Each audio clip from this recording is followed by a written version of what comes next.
Malcolm and Ijoma Onyato tonight. EFCC arrests former Minister of Interior Abba Moro over the immigration stampede which claimed about 20 lives in 2014. Supreme Court gives reasons for upholding the election of Taraba State Governor, says APC candidate had no locus standi. Shiite members shun panel of inquiry looking into the cause of the clash between the sect and the army in Kaduna. The Lagos State government confirms case of febrile rash outbreak in Etiosa as measles. And more than 10 million people go without water in India's capital, New Delhi, following protests over lack of government jobs. On Business News tonight, Asset Management Corporation of Nigeria clarifies its inability to buy more debts. And on sports news tonight, in the UEFA Champions League, Arsenal in confident mood ahead of round of 16 first leg clash against European champions Barcelona, despite their underdog status.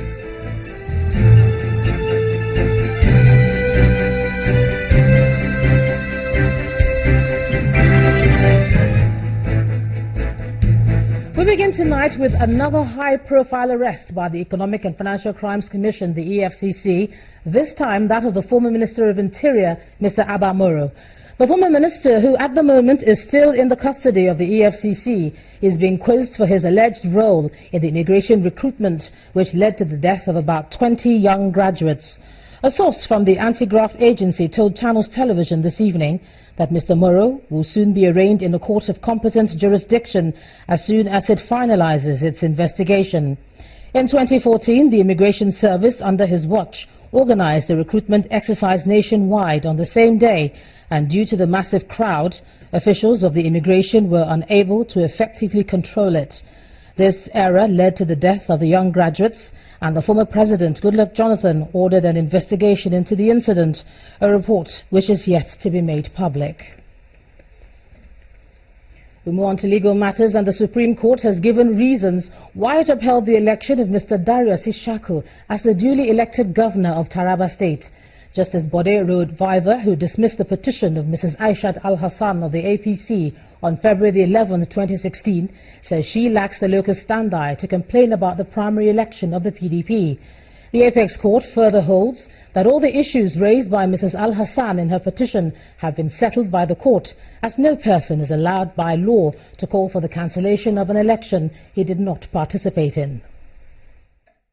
We are grateful to the Supreme Court. We thanked them the last time this appeal was dismissed. We thank them again. We'll go on thanking them. I agree. I mean, this is the Supreme Court. Once they make a pronouncement, that is the law. The Supreme Court has spoken. As you are aware, the Supreme Court is the final court. What is left for us is to see the reasons, read through them, and then get armed with them in the future petitions that might arise. And then we are bound to pick one or two corrections in it, if any, and adjust. No two cases are the same, quite okay, and so we find it useful in electoral jurisprudence. The judgment is one that will expand the jurisprudence of election petition. Well, joining me now on the news at 10 is a senior advocate of Nigeria, Mr. Paul Ananaba. We're going to take a look at this. Now, welcome to the news at 10. Thanks for joining us. Now, thank you. Good evening. Let's look at the judgment first. Senator Al-Hassan's saying that she has no locus standi to challenge the outcome of the primaries. What do you make of that, first of all? Well, we once again have seen the Supreme Court improving on the legal system in the jurisprudence of Nigeria legal system. The Supreme Court in that judgment has restored the time-honored principles of law that we know about in this country. Now, you will recall that the Justice Danladi's three-man election petition tribunal had voided the election of Darius Ishaku on the grounds that he was not validly nominated. And you will see that in that petition, that tribunal went into such judgment. The Darius party was a party as a respondent, and that party said, no, this is our candidate, we nominated this candidate. And what has the Supreme Court done? Not only in Taraba, as was seen, but coming all along in these governorship election cases, is to restore confidence of the public, restore normalcy, restore time-honored principles of law. The time-honored principle of law we are looking at is that if you are not, if you are a contesting an election and you are in a particular political party, you cannot dictate for the party who their candidate will be. Now, if you are not a member of that party, you are from another party, you cannot now come to say this is what that party had done. Yeah, now let me stop you there. That's what a lot of people have an issue with. Yes. If those who are within the party, that is the candidates within the party, if they don't take it up and somebody who is outside the party takes it up because the result has affected her, how can she not be allowed to contest? No, she cannot take it up because she is not a member of that party. That's the issue of local standing, because the candidacy of a party in an election petition is within the political party. The courts have no business with how the party brings up their candidates. That is a political issue.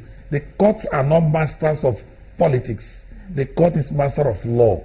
So that's why the court will prefer to remain on procedure and the laws and allow political parties to play their politics. Because if the courts now go in to dictate for a political party who their candidate is, you know where that will lead the party to. So when you look at this, what do we get from this?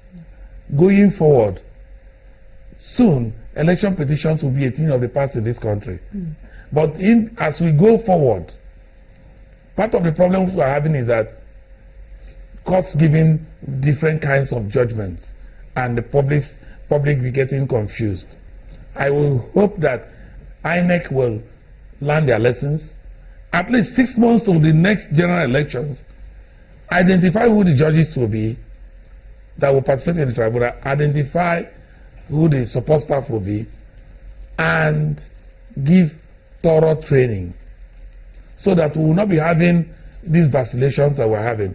I'm happy that the Supreme Court has restored normalcy in that instance, because we would have gotten into a very dangerous situation where you just come up and say, okay, that party did not do primaries within the time they should do it, so the candidate is gone. Now, the Nigerians that voted have no business with the party's procedure. That's what the Supreme Court has restored. This is the man they voted for. He is the governor. Senior Advocate of Nigeria, Mr. Paul Ananaba, thank you for sharing your thoughts with us on the news at 10 tonight. Thank you. We stay with political matters, where the People's Democratic Party's Board of Trustees have joined the group of those rejecting the appointment of Senator Ali Modu Sheriff as the party's national chairman. The acting chairman of the Board of Trustees, Senator Walid Jubril, told journalists that he is not a suitable leader for the party. He adds that the board will meet to provide a viable solution to the leadership crisis. The Board of Trustees, as conscience of the party, is still strongly of the view that Senator Modu Sharif is not a suitable candidate to be national chairman of our beloved party. We have resolved to propose some viable solutions to this matter at a very important meeting of the party tonight. Thank you very much. In the meantime, the national chairman of the People's Democratic Party, Ali Modu Sharif, has assumed office despite calls from some party members for him to resign. The chairman officially took over the affairs of the party from Uche Secondus, who has been acting since Chairman Amadou Mwazu, that's the former chairman, resigned in May 2015.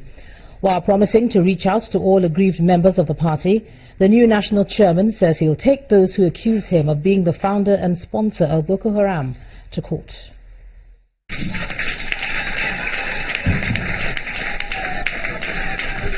The official handing over to the national chairman of the party. Former acting national chairman Prince Uche Secondus urges the new chairman to unite the party and work with the youths. We are here to officially hand over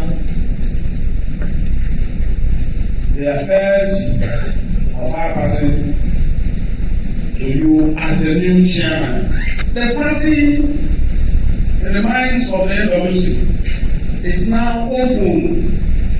It's gone are the days where the few elders will sit down in the ivory tower to control the party. Since the emergence of Senator Ali Modu Sharif as the national chairman, there have been several criticisms about the manner of his emergence and also questions about his integrity. He promised to reach out to all aggrieved members, including those who have crossed to other political parties.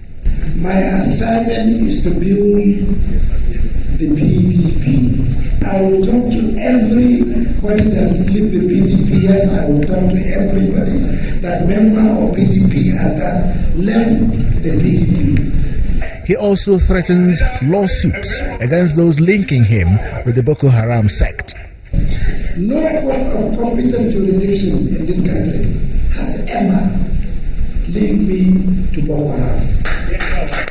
It is the fiction and the imagination of the writers who are, for whatever reason, decided that they must mention my name. But I will do one thing this time around.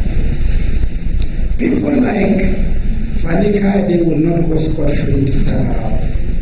Some members of the party, including serving governors, some members of the board of trustees and former ministers have one allegation or the other against the new chairman. Political watchers seem to be at a loss over how this issue will be resolved to stabilize what used to be referred to as one of the biggest political parties in Africa. And in a swift reaction, Chief Femi Fani-Kayode says he's amused by the threat from Senator Ali Modu Sharif, saying he'll deal with him. The former aviation minister says he's waiting with bated breath for the actions of the new PDP chairman. The former minister says, quote, "We are more than ready to meet Senator Amadou Sharif in court. It would be a pleasure to expose him for what he is. The days of intimidating, silencing and threatening others are long over. If Sharif is a Goliath, let him be rest assured that he has finally met his David. Needless to say, we stand by everything that we have said." End of quote. Mr. Fani-Kayode has criticized the emergence of the former Senator Sharif as the new PDP chairman, raising allegations of a link of the new party leader with the Boko Haram sect, a terrorist group which has killed hundreds of innocent Nigerians since it began its operations a few years ago. Mr. Fani-Kayode is a member of the PDP and one of the party leaders who are unhappy with the process through which Senator Sharif emerged as party chairman. And in part two, after the break, National Human Rights Commission sets up panel to investigate claims of environmental pollution against international oil companies operating in the Niger Delta. That's in a moment. Please stay with us.